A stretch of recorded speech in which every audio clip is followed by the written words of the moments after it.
Dr. Zakir, some scholars say that smoking is haram. I'd like to know what's your opinion. And does smoking invalidate the fast?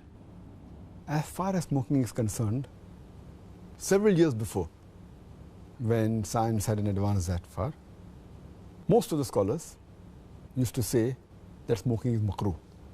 Based on the hadith of Muhammad sallallahu alaihi wasallam, which is mentioned in Sahih Bukhari, volume number 1, in the book of Adhan, hadith number 855, where the Prophet said that anyone who eats garlic or onion, they should stay away from us and stay away from the mosque. Prophet said that, don't come to the mosque after having garlic or onion because there's bad breath.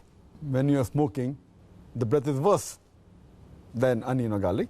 So based on this hadith, therefore garlic and onion doesn't become haram, it was makruh. So based on this hadith, scholars give the fatwa that smoking is makruh. But now, after science has advanced, we have come to know that smoking is nothing but it's a slow poisoning. Tobacco in any form, whether smoking, cigarettes, whether bidi, whether tobacco and hookah, whether chewing tobacco, all forms of tobacco contain nicotine and tar. And we know it's nothing but slow poisoning. That is the reason most of the non-Muslims also, they agree that smoking is haram. Not only the Muslim world, even the non-Muslim. That is the reason they put a statutory warning on the cigarette packs. They put a statutory warning saying cigarette smoking is injurious to health. Or in some countries, it mentioned general surgeon's warning or surgeon general's warning. Smoking is injurious to health. And anyone gives the ad, whether in newspaper, in the magazine or television, it is compulsory that they have to highlight the statement, smoking is injurious to health. So I'm not talking about the Muslim world, even the non-Muslim world agrees that smoking is nothing but slow poisoning. And today, according to statistics, the World Health Organization says that every year more than 4 million people die only because of smoking. And if you count the other forms of tobacco, it will be much more.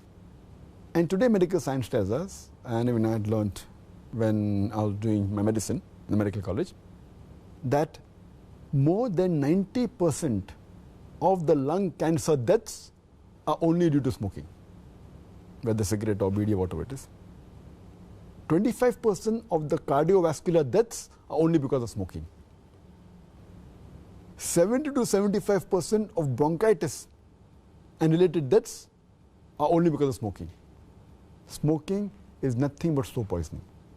It blackens your lips, blackens your gums, your fingertips, it damages your lips, it damages your esophagus, it damages your stomach, and it can cause constipation, it can cause loss of appetite, it can cause loss of libido, your sexual power gets suppressed, it can cause immunity to the drugs you take, and it reduces the defense of your body.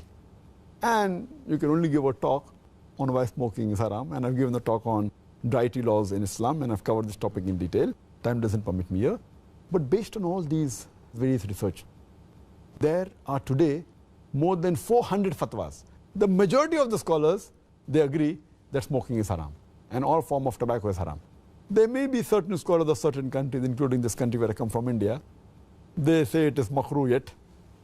But most of the scholars, otherwise, throughout the world, majority of them, they agree that smoking is haram. Allah says in the Quran, in Surah Araf, chapter number 7, verse 157, that you follow the prophet, the unlettered prophet who's mentioned in your law and scriptures. And further it says that this prophet asks you to do things which are good for you, tayyib for you. So take what he gives it to you, what is lawful and good. And he prohibits things which are khabis, things which are unlawful, things which are bad for you. So what a prophet gives, what he gives you which is good, take, and he prohibits you things which are khabis, unlawful, you have to abstain from it. This is the law.